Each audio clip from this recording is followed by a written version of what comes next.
중독이란 단어 자체가 주는 무게감이 있잖아요. 우리가 이걸 왜 하는가라는 질문이 계속 불완전한 나 자신의 상태를 어떻게든 꾸려고 하는 앞으로 어떻게 나아갈지를 정하고자 오늘 예술 중독을 주제로 저희 작가 네 분이 다 처음으로 얼굴을 뵙는데요. 어떻게 닉네임을 정했는지 한번 이야기를 해보도록 할게요. 제가 조속가이기도 하고 조약돌이라는 단어도 같이 떠올라서 이제 조각돌이라고 지었습니다. 저는 Y라는 닉네임을 지었는데요. 어떤 중독에 대한 이야기를 했을 때 우리가 이걸 왜 하는가라는 질문이 계속 작업 활동하는 기간 중에서 들다 보니까 왜라는 이름으로 지어봤습니다. 저는 작업이랑 조금 연결 짓고 싶어서 고고학자라고 지었는데요. 제 작업이 이전의 것을 좀 더 연구하고 돌아보고 파헤치면서 앞으로 어떻게 나아갈지를 정하고자 하는 내용이어서 고고학자라고 지어봤습니다. 저는 중독이란 단어 자체가 주는 무게감이 있잖아요. 그래서 맨 처음에 심각하게 지어야 되나? 어떻게 이름에 대해 작업 세계를 투영하지? 고민을 하다가 가장 쉽게 이 순간에 제가 이제 간식을 제공했기 때문에 공여자라는 쉬운 닉네임을 정했습니다. 그럼 공여자, 고고학자, Y, 조각돌 님으로 서로 호칭을 하도록 하고요. 어떤 작업을 하시는지 그 Y 작가님께서 먼저 설명을 해주시겠어요? 저는 제가 일상에서 좀 마주하는 어떤 생물의 흔적을 기반으로 조각을 하고요. 이전에는 어떤 탈피된 껍질들을 가지고 조각을 하면서 이 어떤 생명체가 성장하는 과정에서 틀 안에 담겨 있는 것과 혹은 그냥 버려진 어떤 틀, 그 사이의 어떤 관계들을 가지고 좀 작업을 했었고, 이제 그 이후에는 좀 더 일상적으로 도시에서 마주하는 사체들 아니면 어떤 뭔가 떨어진 깃털이라던가 이런 여러 가지들을 오랫동안 보게 돼서 이제 그걸 가지고 이 생명체가 도시 안에서 뭔가 어떻게 죽고 혹은 죽었을 때 죽고 난 이후에 사라지지 못하고 계속 말라서 남겨져 있거나 좀 그런 것들을 통해서 좀 이 비인간과 인간의 어떤 관계 같은 것들을 중점적으로 좀 작업을 좀 하고 있습니다. 조각이라는 단어랑 되게 비인간과 인간, 그다음에 버려진 것들 이런 단어들이 조금 와닿는 것 같아요. 어떤 작업하시는지 고고학자님 간단히 소개 부탁드려요. 저는 이제 닉네임 얘기할 때 조금 말씀드렸지만 저도 자연물에 대해서 관심이 많아서 이제 좀 주변에 많이 둘러보고 하는데, 저는 사람들이 생각했을 때 생명이라고 딱 느껴지는 생동감 있는 것들도 좋아하지만 좀 정적인 자연물들을 좋아하는 것 같아요. 뭐 물이라던가 뭐 나무라던가 그런 걸 좋아하는데, 그런 걸 보다 보니까 이제 그런 자연물들도 막 지층이나 나이테 이런 걸 보다 보면 각자의 겹을 계속 쌓아 올리고 그걸 또 끊어냈을 때 보여지는 그런 아름다운 형상들에서 영감을 받아서 계속 겹을 쌓아 올리고 조각을 해서 어떤 또 새로운 형상이 나오는 작업을 하고 있거든요. 그래서 뭔가 사람도 계속 뭘 쌓아 나가잖아요, 일생 동안. 그래서 뭐 경험일 수도 있고 지식일 수도 있고 감정일 수도 있고 그런 걸 계속 쌓아 나가는데, 쌓아 나가는 것도 좋지만 어느 순간은 그걸 한 번쯤 돌아보고 성찰을 하고 그 다음에 또 나아갈 방향성을 정하는 게 중요하다고 생각을 해서 이런 작업을 하고 있습니다. 제가 저 이제 포함해서 이 세 분들 모셨다고 그래서 제가 다 작품들을 다 찾아봤었거든요. 조각돌 작품님 거가 제 거보다 훨씬 심오하실 것 같아서 제가 먼저 제 작품 소개를 하도록 하겠습니다. 우선 저는 인물화를 이제 주로 그리는 회화 작가고요. 그냥 인물화가 어떤 대상이 있어서가 아니라 제가 이야기를 소설처럼 우선 이야기를 만들고요. 만화 그리듯이 그 이야기의 주인공들의 서사를 이제 그리고 있어요. 근데 이게 또 너무 한 주인공이 있고 주변 인물들이 있으면 식상하니까 지금 인물들의 형태를 바꾸기는 하지만 그런 인물화를 주로 하고 있고, 저는 평면 작업을 주로 하고 있습니다. 세 분 작가님들은 굉장히 조형적인 거를 포커싱을 맞추는데 제가 약간 동떨어져서 먼저 설명해 보았습니다. 뭐 하나만 여쭤봐도 돼요? 네, 2개 여쭤보셨죠. 그러면 소설도 직접 아예 정말 소설처럼 다 쓰세요? 글을 쓰진 않고요. 글을 뭐 쓴 게 굉장히 짧게는 있지만 순간순간 장면을 뭐 진짜 작가들처럼 뭐 묘사를 하진 않지만 긴 플롯은 있죠. 그리고 그것을 글로도 쓰고. 네, 조약돌 작가님은 어떤 작업하시는지 이야기해 주시겠어요? 저는 인간의 근원 자체를 약간 세상의 홀의 상태로 떨어져 있다고 상정을 하고 이제 제 작업 세계관을 설명을 하는데, 그렇게 우연적으로 홀로 이렇게 딱 세상에 떨어졌던 한 인간이 세상을 점점 더 살아가면서 인위적으로 뭔가 짜맞추는 것들이 생긴다고 생각했어요. 그래서 뭐 관계라든지 매듭이라든지 어디에 소속된다거나 그런 것들을 이제 짝이라고 저는 설명을 하고 있고요. 그래서 제가 주로 쓰는 재료는 발포우레탄을 주로 쓰는데, 그게 이제 우연적인 형상이 잘 나오는 재료여서 그렇게 해서 나온 우연적인 형태나 질감들의 발포우레탄의 그런 파츠들을 제가 또 인위적으로 막 조립을 하고 또 분리도 하고 해체시키고 하면서 그런 제가 앞서 말씀드린 제 작업 세계관과 좀 맞닿아 있는 재료로 작업을 하고 있습니다. 네, 흥미로운 주제였었습니다. 발포우레탄? 네. 이라는 재료를 사용할 때 이 어떤 우연적인 효과들에 대해서 작업 설명하실 때랑 잘 맞는다고 생각했었거든요. 해오신 작업 중에서, 그리고 이제 최근에 피코에서 네. 전시하셨던 작업들 보면 검은색 컬러가 계속 나오잖아요. 네네네. 뭐 그거에 대한 이야기 좀 더 듣고 싶은 것 같아요. 얘기하자면 서사가 많은데 약간 저는 그 홀이랑 짝 얘기를 할 때 좀 더 포괄적인 얘기도 하기는 하는데, 제가 이제 집중해서 만드는 검은 인간상들은 약간 홀의 상태를 좀 못 견뎌하는, 약간 불완전한 나 자신의 상태를 어떻게든 계속 메꾸려고 하는 그런 강박적인 히스테릭한 자아를 갖고 있는 그런 인간상으로 이제 작업을 하고 있는데요. 그래서 이렇게 타인의 홀에 나를 맞출 때 약간 레고블록 맞추듯이 내가 원래 이런 모양이었으면 이쪽한테 맞추기 위해서 막 나를 갈고 아니면 깎고 자르고 덧대고 하는 그런 과정에서 나의 홀은 계속 소진되어 가고, 그래서 이제 검은색을 주로 쓰게 되었죠. 그리고 숯이라는 재료도 제가 주 재료로 같이 쓰고 있는데, 이 숯이라는 재료가 원래는 생명을 갖고서 나무였는데 인간의 어떤 필요에 의해서 재가 되어가지고 완전히 원자 구성 자체가 바뀐 재료잖아요. 그래서 그 물질이 저한테는 약간 타인에게 계속 맞추려고 하는 홀의 모습을 나타낸다고도 생각을 했었어서 초기 작업은 이제 거의 숯으로만 시작을 했었고, 그러다 보니까 이제 숯의 한계를 좀 느끼기도 했고, 좀 다매체를 하면서 설치를 해보고 싶어서 이제 발포우레탄을 이제 검은 색소를 써서 같이 사용을 하게 되었어요. 검은색을 우리가 떠올렸을 때 칠해져 있던 어떤 색을 다 가릴 수 있는 그런 색이잖아요. 네. 그리고 어떻게 보면 숯도 어떤 인간이 필요로 인해서 사용하긴 했지만 어쨌든 간에 그런 나무가 최종적으로 도착하게 되는 어떤 마지막 형태라고 해야 될까요? 네. 그런 의미가 있어서 뭔가 공간 안에서도 되게 종말적인 이미지로 좀 보인다고 네. 생각이 들었어요. 재밌게 봤습니다. 감사합니다. 저도 약간 비슷한 맥락이 있었는데 저는 이제 두 분한테 다 하고 싶었거든요. 와인님한테도 하고 조각돌님한테도 하고.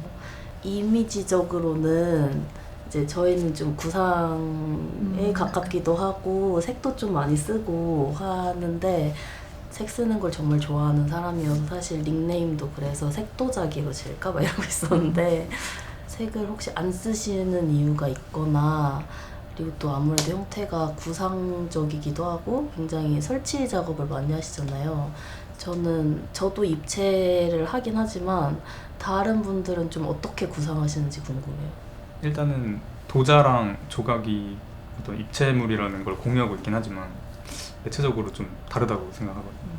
물론 저는 도자를 하는 사람은 아니고 그런 매체 차이에 대해서 얘기하기는 좀 어렵긴 하지만 아무래도 그냥 조각 자체에 대해서는 공간에서 오브제로서 있기도 하지만 그게 아니라 우리가 발을 딛고 있는 땅 위에서 사람이랑 똑같이 대면할 수 있는 그런 메스를 가지고 있다고 생각하거든요. 그런 점에서 기본적으로 뭔가 어떤 색을 선택할 때 내가 이 전시에서 다루고자 하는 분위기랑 닮아있는 색을 가지고 되는 것 같아요. 전시에서 내가 하려고 하는 이야기랑 맞닿아 있는가라고 했을 때 아니다라고 생각이 들면 너무 아쉽지만 안 하게 되고 좀 그런 부분들이 있고 제가 봤을 때는 조각하는 분들은 그렇게 색을 선택하지 않나? 그리고 저도 그렇고 저는 일부러 색을 안 쓰는 것 같긴 한데 색이 있더라도 적붉은색 아니면 좀 녹슨 철빛 이런 정도까지만 좀 쓰고 나머지 이제 색은 거의 일절 안 써요. 근데 색을 이제 다채롭게 다루시는 작가님들이랑 얘기를 하다 보면 그 색 하나하나에 자기가 말하고자 하는 어떤 의미나 이야기들이 다 담겨 있더라고요. 오역의 여지를 좀 없애고 싶은 것도 있는 것 같아요. 그럼 설치 구상은 어떻게 하세요? 저는 울레에서 3월달에 이제 개인전을 한번 했었었는데 거기가 이제 70평 정도 돼요. 그리고 넓다. 층고도 3.8m인가? 또 알고 있어요. 그래가지고 되게 넓은 공간이었는데 그렇게 넓은 공간에서 혼자 처음 설치로 쫙 채워본 건 처음이었어가지고 제가 하고 있는 작업이 뭔가 우연적인 것들로 막 이리저리 조합하고 이것들이 언제는 합쳐져서 하나의 인간인 상으로 이루어지기도 했다가 뭐 어떨 때는 다 분해되어서 정말 입자의 개념까지 이렇게 해체되기도 하고 하는 것들을 제가 미리 정해서 갈 수가 없더라고요. 그래서 설치 당일날 그냥 가서 아무 생각 없이 일단 큰 피스들부터 딱 놓고 거기에서 이제 조명부터 저는 맞췄어요. 약간 거기가 그 벽을 칠 수가 있어가지고 통창이 하나 있는데 그쪽으로 벽을 쳐서 빛을 아예 막을 수가 있었거든요. 완전 핀 조명으로 무대 조명처럼 이렇게 해서 그 이미지부터 봐야겠다 싶어서 큰 거 한 5점 정도 놓고 조명 맞추고 나머지 파츠들 이렇게 막 이리저리 약간 콜라주 하듯이 좀 배치를 했던 것 같아요. 그럼 같은 작업이어도 전시마다 달라질 수도 네네. 있고. 그래서 실제로 그 물레에서 했던 작업이 이제 피코에도 간 구작이 있는데 이제 피코에서는 또 다른 조합으로 만들어놨던.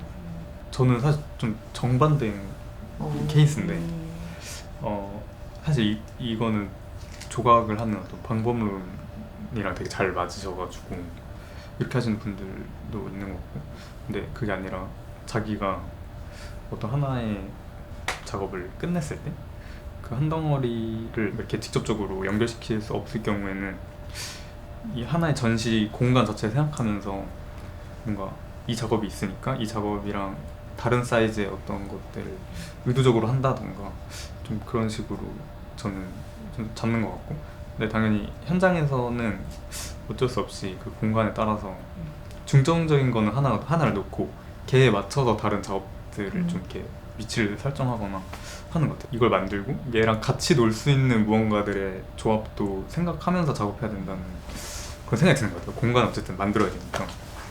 그렇습니다.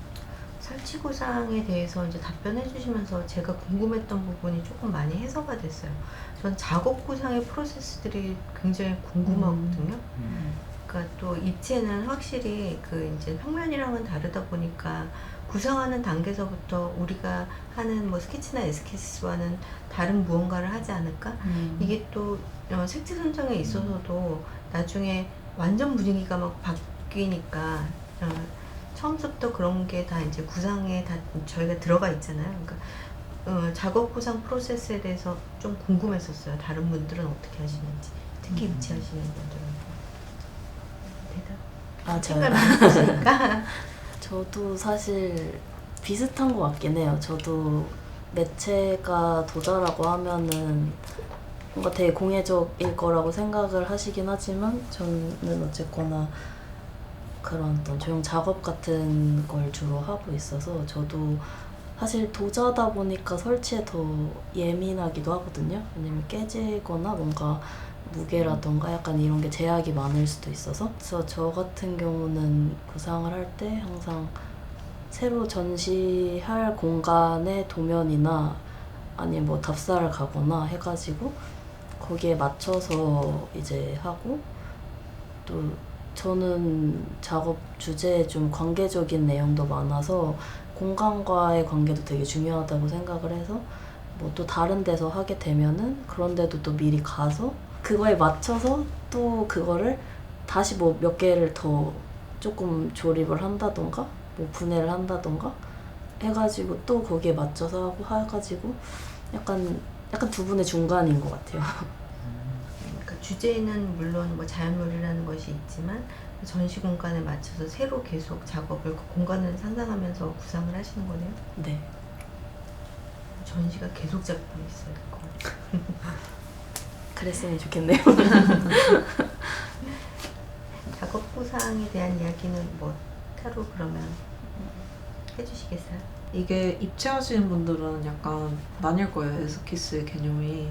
입체로 에스키스 하시는 분도 계시고, 저는 에스키스는 따로 안 하고요. 그냥 우레탄 자체로 그냥 파츠들 진짜 많이 만들어요.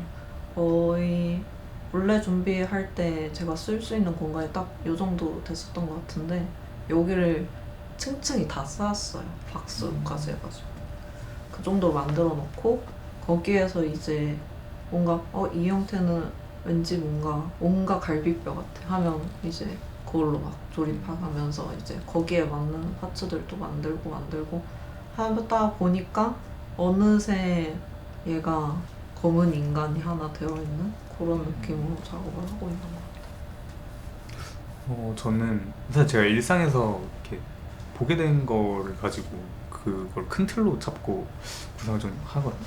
최근에는 화석에 관련된 그런 작업을 하고 있는데 취미로 화석을 모으거든요. 광물 같은 걸 모으는데 그 화석을 딱 처음 봤을 때 이거를 어떻게 가지고 오는 거지? 라는 생각이 들더라고요. 그래서 그러면 이제 그걸 어떻게 가지고 오는지 찾아보고 그럼 그걸 가져오는 방법에 대한 그런 프로세스를 아예 작업으로 가지고 온다던가 뭔가 형태적으로는 사실 이게 저는 그냥 제 개인적인 고민인데 그냥 사람마다 각자 이쁜 형태들 있잖아요. 그러니까 그걸 가지고 오는 게 맞는 건지 아니면 내가 관심 있어 하고 그거에 적합한 어떤 프로세스를 가지고 있는 그냥 그 자체를 가지고 와야 되는 건지 좀 그런 고민을 하는 것 같아요. 나중에 Y 작가님의 그 아카이브는 너무 멋있을 것 같아요. 저는 그 입체하시는 분들의 그 큰 작품을 보고 그게 굉장히 작은 흑백 스케치에서 나왔다는 거를 이렇게 전시장 한켠에서 가끔 볼 때가 있잖아요. 근데 그런 데서 받는 감동이 굉장히 클 때가 있어요. 그래서 이렇게 제가 이런 질문을 하게 됐던 것 같아요. 저는 그것도 궁금해요. 소설을 약간 쓴다고 하셨잖아요. 그런 아이디어는 어떻게 구상하시는 거예요? 전 다른 사람들도 다 할 거라고 생각하는데 잠들기 전이나 혹은 이제 혼자 있을 때 그 상상을 저희가 이미지로 다 하잖아요. 근데 이미지가 연결되는 사람이거든요, 저는. 그래서 그거를 그냥 글로 쓰는 거죠. 생각을 계속 글로 남기시는구나. 약간 노트하는 게 제가 약간 버릇이 있긴 해요. 그럼 회화 작업에서도 그리신 그런 캔버스마다의 어떤 연결성이 있게끔 네, 원래는 다 있는데요. 이제 중간중간 좀 빠지게 됐는데 원래는 쫙 다 있었어요. 그러면 이렇게 전시 때 관객이 어떤 그런 마치 만화 아까 책 말씀하셨죠? 읽듯이. 넘기듯이 이렇게 보면 네. 재밌겠다. 재밌는 도슨트가 있으면 진짜 재밌게 볼 수도 있어요. 도슨트가 있으면 그렇겠어요. 텍스트는 따로 공개하신 적이 있나요? 근데 그건 이제 부끄러워서 아니, 약간 저를 회화도 그렇고 뭐 모든 예술 작품이 다 그렇지만 그 작가가 본인을 굉장히 투영하잖아요. 본인이 맞아요. 어디에 굉장히 생각이 함몰되어 있는지 이런 게 너무 드러나잖아요. 전시장에서 그래서 굉장히 부끄러운 생각이 많이 들잖아요. 근데 저는 너무 제가 해놓고서도 너무 내용이 유치하다. 왜 내 상상력은 저거밖에 안 될까 이런 고민을 항상 하거든요. 그렇기 때문에 그 텍스트를 오픈한다는 건 정말 저한테는 어려운 일일 것 같아요. 근데 약간 텍스트를 일부러 공개하지 않는 것도 좀 전략인 거라고 저는 생각을 하는데 이게 너무 작가가 정말 어디에서부터 시작했고 나 중간에 어떤 생각들을 더 겹쳤고 이런 거를 낱낱이 다 공개하면 그게 약간 해설집 같은 느낌이 되어버리기도 하고 또 관객들은 볼 때 또 다른 이야기들을 또 생성해낼 수도 있고 그런 감상들을 들으면서 또 제 작업을 반영할 수도 있고 하니까 맞아요. 네. 그러니까 이게 굉장히 개인적인 또 성향일 수도 있는데 저희 예전에 뭐 고전 명화들이 다 어떤 이야기가 있잖아요. 이게 아는 사람 눈에만 보이는 그런 내용들이잖아요, 다. 그래서 그런 거에 많이 접해본 사람들은 약간 좀 유추할 수는 있게 제가 패러디를 좀 하기도 해요. 그래서 그림에 대한 뭐 표현 기법으로 만약에 평가가 돼야 될 텐데 그러지 않고 이야기에 함몰되면 솔직히 그게 되게 회화적이라고는 할 수 없지만 지금은 좀 그런 플롯대로 이야기를 그려가고 있어요. 약간 숨은 그림 찾는 맛이 또 있겠네요.